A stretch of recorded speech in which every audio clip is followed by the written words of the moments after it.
ohia ni ba menwale bi da wonwa emua de baako ewa asase we so eye ahiafo ma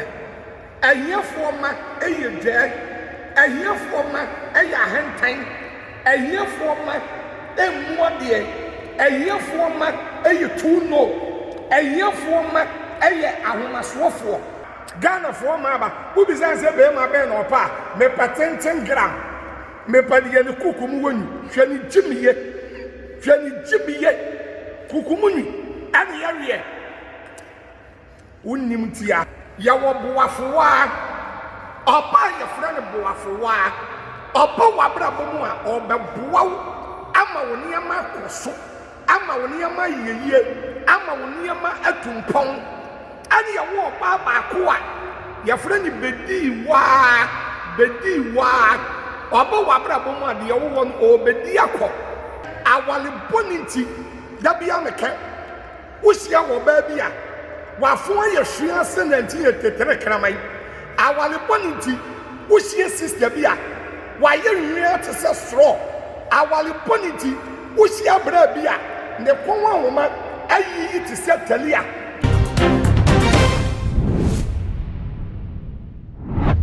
ene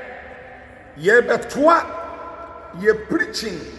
a efa awade preaching so ene Sunday 21st July 2024 last week me chere awade mu sembebre e chere wo ene so me ba part 2 da da bia no Sofo Kumchacha ya na me kase oye ni ba menwale bi da pato tie ni pa oye jidini na ye kristoni a oye ni ba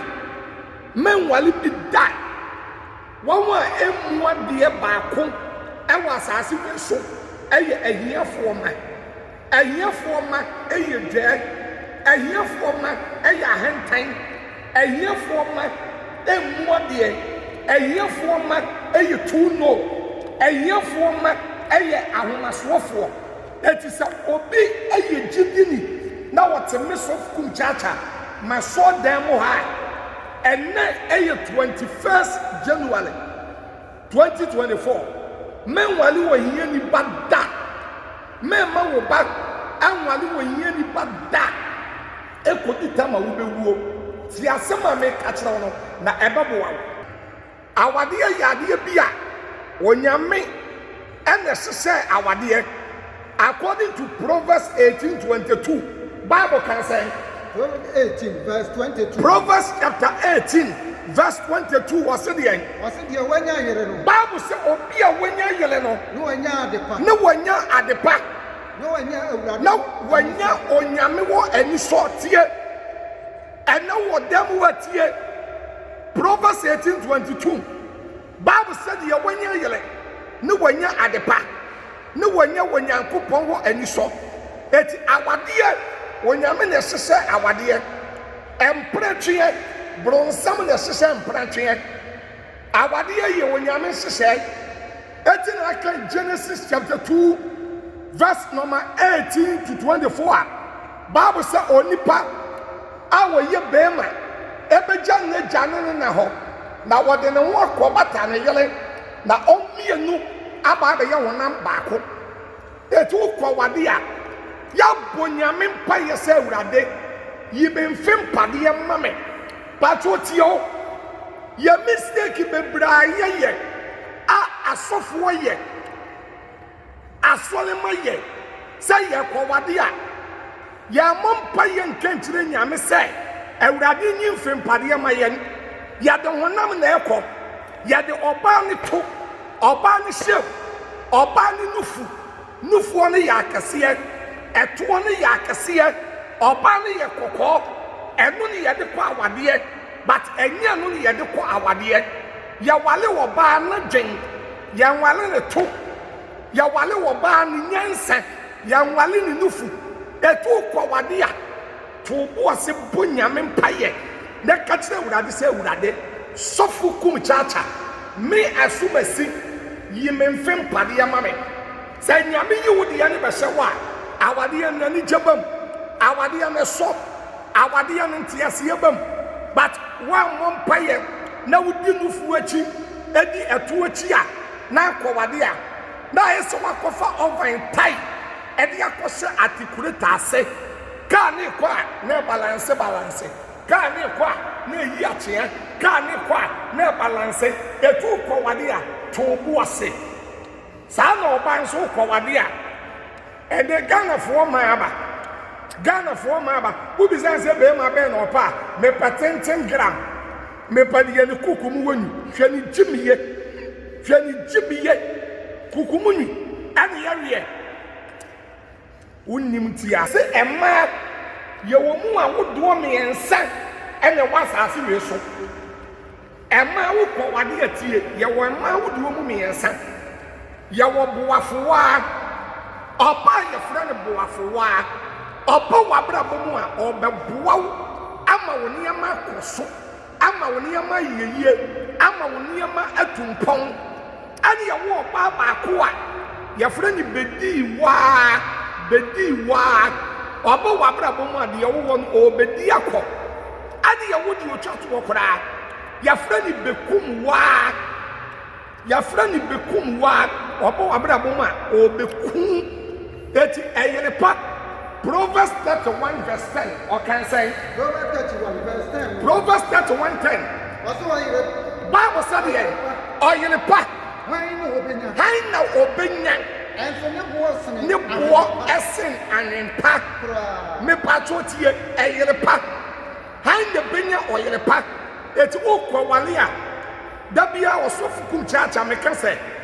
obom paye no nyame eyi Abraham yele Sarah bim emawa na koshia oba ye friend Sarah praise God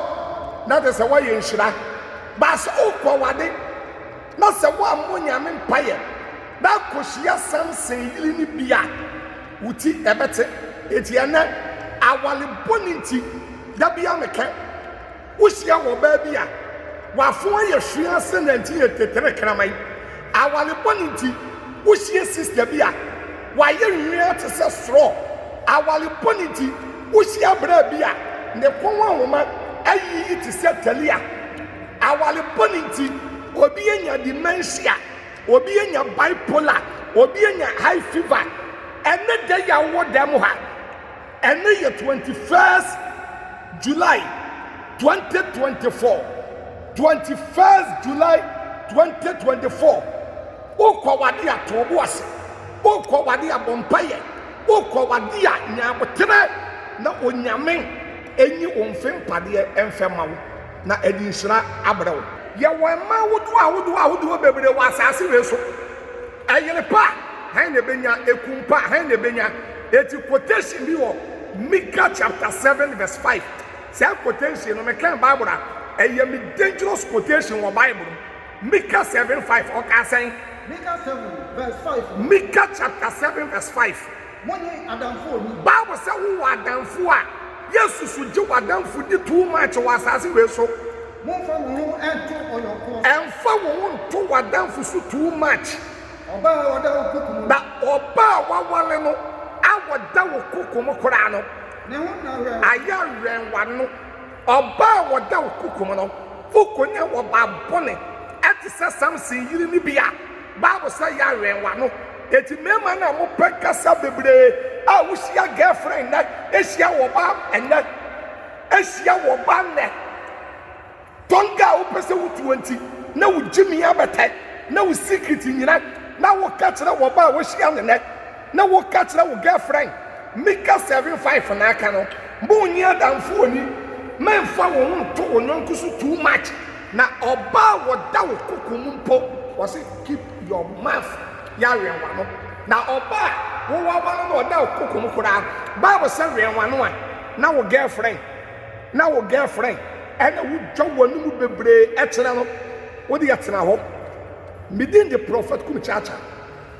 and nyame shirawo